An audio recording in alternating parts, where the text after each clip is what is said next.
ശർക്കര അമ്പലത്തിൽ ഉരുള് കാണാൻ പോകാനായിട്ട് അമ്മ വീട്ടിൽ വന്നിട്ടുള്ളതാണ് ഞാൻ. നമ്മുടെ ഒരു വർഷത്തെ കാത്തിരിപ്പാണ് ശർക്കര അശ്വതിയും ഭരണി. അതുകൊണ്ട് ഉറക്കമില്ലാത്ത രാത്രി ആയതുകൊണ്ട് തന്നെ അമ്പാടി നന്ദു നേരത്തെ തന്നെ ഒരുങ്ങാൻ കയറിയിട്ടുണ്ട്. ഞാനും ചേട്ടനും പണ്ട് പറ്റുന്ന പരീക്ഷ ആണെങ്കിൽ കൂടി പോയി തലേ ദിവസം ഉരുള് കണ്ട് ഉറക്കം ഒഴിയുമായിരുന്നു. ഇവന്മാർക്ക് പക്ഷേ ഭാഗ്യമുണ്ട്, അശ്വതിയും ഭരണിയും വരുന്നത് ശനി ഞായറും ആയതുകൊണ്ട്. അങ്ങനെ ഒരു 11 മണിയൊക്കെ ആയപ്പോൾ വീട്ടിൽ നിന്ന് ഇറങ്ങി അമ്പലപ്പറമ്പ് ഫുള്ള്. അങ്ങനെ വെളുപ്പിന് 4 മണിയൊക്കെ ആയപ്പോഴത്തേക്കും ഉരുള് ഘോഷയാത്ര വന്നു. പണ്ട് ഞങ്ങളെയൊക്കെ ഉറക്കത്തിൽ നിന്ന് കുത്തി എണിപ്പിച്ചായിരുന്നു ഉരുള് കാണാൻ കൊണ്ടുപോകുന്നായിരുന്നു. എന്നിട്ട് ഘോഷയാത്ര കാണാതെ അവിടെ പോയിരുന്നു ഉറങ്ങും. ശരിക്കും ഇപ്പോഴാണ് ഇതൊക്കെ ഒന്ന് ആസ്വദിച്ച് കാണാൻ തുടങ്ങിയത്.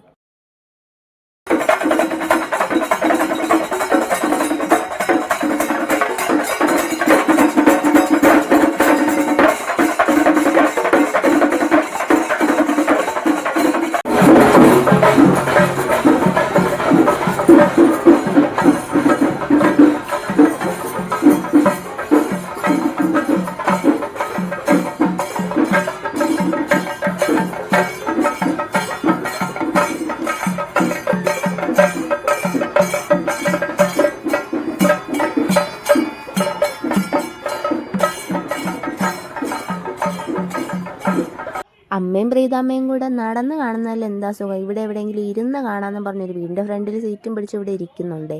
അല്ലാതെ നടക്കാനുള്ള ബുദ്ധിമുട്ടൊന്നും കൊണ്ടല്ല കേട്ടാ. ഇത് ശർക്കര അമ്പലത്തിലെ പ്രധാനപ്പെട്ട ഒരു സംഭവമാണ് കതിരുകാള. ഇവിടത്തെ ഉത്സവം കൊയ്ത്ത് കഴിയുന്ന സമയത്തായതുകൊണ്ട് തന്നെ ആ നെൽക്കതിര് കൊണ്ട് അലങ്കരിച്ചൊരു കാള, ആ കാള സന്തോഷത്തോടെ തോളിലേറ്റ് ദേവിയുടെ മുമ്പിൽ കൊണ്ടുവരുന്നതാണിത്.